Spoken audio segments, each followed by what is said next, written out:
Okay, good morning, Pag gising ko, eto na yung chart natin. So, last week yung chart natin is merong indecision ng market. Pag gising ko, eto na siya, last. Kahagahapon, nag-open siya rito. Ngayon, nandito siya. Since magpa-5 na halos ang closing niya, ito na din. Yan. So, sabi ng iba, sayang. Sayang daw ito. Ako kasi as day trader ako, wala talagang balak pumasok kahapon. Kasi ang sinundang candles is indecision para sa akin, ha. Pero yung mga scalper kasi, pumasok na sila. Ganun kasi, hit and run lang kasi yung scalper. Sa 5 minutes, 15 minutes sila tumitingin. Sa gold kasi, since ang laki ng galaw niya, matsyempuhan mo yon, okay na. Sa scalper kasi, yan yung halos na doon sila sa chart, ganun. Na madalas sila sa chart. Hindi naman yung nakatitig. Sa day trader naman, yan yung tulad natin, yung may mga trabaho sa gabi, o makasilip lang, ganun. So, tingnan natin kung sayang. Ngayon, nasa monthly ako. Kukuha tayo ng crosshair para sukatin yung naging angat nung candlestick na to. Magmula sa baba ng candlestick hanggang sa itaas. 8423. Drop yung 3. Bakit, sir? Basta drop nyo lang muna yung 3 para hindi kayo malito. So, 842, 842 pips. If $1 per pips ka, that 842. Sayang, di ba? Talagang sayang. Pero kanya-kanya kasi ng buwan ng mga trader. May traders talaga na hindi hinahabol yan. They want yung clear direction. So, after nito, ito na yung candlestick for a day. Maliwanag sa akin, ang direction niya pataas. If this is monthly, ayan, monthly to. Pag bumaba ka sa lower time frame, weekly, daily, lalo na dito sa mga lower time frame, makikita mo ito, sa loob niyan, makikita mo pag ano, no? So, ano yan? Uptrend. Ano ba yung uptrend? Kailangan may high, may higher high, a series of higher high, and also a series of low, higher low, higher low. So, yun yung structure ng uptrend. Pag na yun, pag nilagay mo ng trend line, if this is green or bullish, ano yung opportunity na hanapin mo? Sell o buy? Di ba? Kung sell dito, kung buy dito. So, if it is green bullish, hahanapin ko is buy. Somewhere here. Every time na tatama siya dun sa trend line is aangat siya. Diba? Ano hahanapin kong opportunity dyan? Hahanapin kong magkaroon ng candle formation dyan na merong binibigay sa aking idea na nagre-reject na siya na bumaba, katulad halimbawa ng hammer or finbar. If it is hammer, at least yung body niya at saka yung buntot niya is halos magka 2 times. Pero pag pin bar, mas mahaba. Ayan, mas malakas ang rejection from seller to buyer. So, next, magbabay na ako dyan. Pag nakita ko to somewhere here. Bawa dito. Yan. Yan. O kaya naman, weak candles. Nakakita ako ng weak candles. For example, nakakita ako ng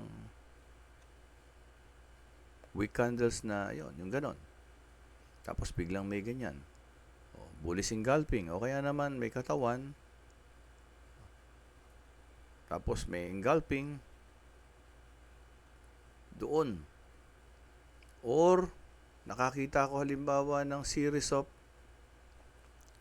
weak candles. Ayan, ganyan. Ganon. Sunod-sunod. Ayan. Kung ano-ano. Maliliit. Katawan. Tapos biglang merong malaking candles. Ayan. O kaya naman merong ganon. Yan. Mas provided na lahat yan ay nasa ibabaw ng support. Yan, nakita nyo yan dito. It's an opportunity to buy. Ngayon, tingnan natin sa lower time frame. Ano na ang itsura nito? Diba, sabi ko, Malamang sa lower time frame yan, 1 hour or 30 minutes, yan. Although ako, hindi na ako pupunta ng 30 minutes, sabihin na natin 1 hour. Weekly muna, ano nangyari sa weekly. So, sa weekly na break niya to, ayan, mga strong resistance yan, na break nitong candlestick na to. So, good. Tapos may buntot. Tandaan niyo yung buntot na yan. Asan yung buntot na yan sa daily? So, ayun yung buntot. Ayan yung buntot. So, dapat yun, matutuhan nyo rin yun. Tingnan natin ha, weekly. Ayun, di ba? Oh. Lagyan natin ng, lagyan natin dito. Ayan. Tandaan nyo ha, dilaw yan. Punta tayo ng daily. O, di ba, yun yung dilaw. So, ibig sabihin, ito yung buntot. Yan yung buntot. Baba tayo ng daily, 4 hours. O, yan. So, ayun pa rin yung buntot. So, ayun yung mga rejection. Sa weekly yan, rejection yan. So, ano yan ngayon? Na-breakout dito. So, this is now your resistance. Ayan. So, diyan ka pwede maglagay ng take profit.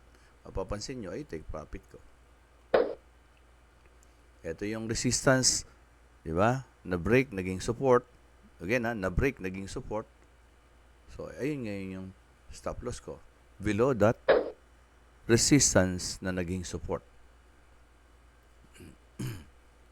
Baba tayo ng 1 hour. So, ayun na itsura ngayon. Bakit parang diretsyon-diretso, sir? Kasi nga, ang lakas niya. So, lagyan mo man yan ng trend line ngayon, hindi mo masyadong makikita yung trend. Pero, subukan natin. Iayos lang natin yung trend line. Yan. So, ayun yung high. High. High. Yan. Low. Higher low. Higher low. So, ayan siya. Di ganun ka-perfect, pero halos ganyan siya. So, ganyan. Eh, parang straight. Hanggat hindi lumalabas dito sa trend line na yan, itong price, steady lang ako. Pero once na nag-break siya na structure, for example, nagkaroon ng candles dito, yan. At mas mababa pa dito. Okay, bumaba na ganon. Lalo na. Hintayin kong bumalik yan for another downtrend structure. Pag ganyan, lalabas na ako dito. Pag nakita ko yan, lalabas na ako. Pero ngayon, again, malinaw sa akin na tataas ito. Para sa aking opinion, malinaw. At kung magkamali man ako, ayun yung stop loss ko. Ilan yan? From my stop loss, papunta doon sa kung saan ako nag-entry, that is 2775 or 277 multiplied by 0.1. So, almost $27. If it is $1, that's 277. Eh, kung malit ang capital nyo, 277 kagad ang losses nyo. Kung 100 or 200 capital nyo, one trade lang, wala na. So, how will you develop experience? So, keep your lot size small, 0.01. Objective nyo is tumaas yung win rate nyo. Huwag mo nang manalo. Objective nyo, makilala nyo muna yung chart. Ano yung chart? The very first thing na makikita nyo sa chart is candlestick. So, alam nyo na ngayon dapat kung ano yung dapat nyo i-research. Candlestick. Huwag na indicator. They are just a derivative, a result of computation ng price ng candlestick. So, dumiretso ka na sa candlestick.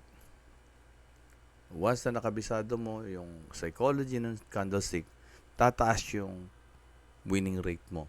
You will not be a perfect trader. Katulad ko, may mga losses pa rin ako. Pero, tataas at tataas.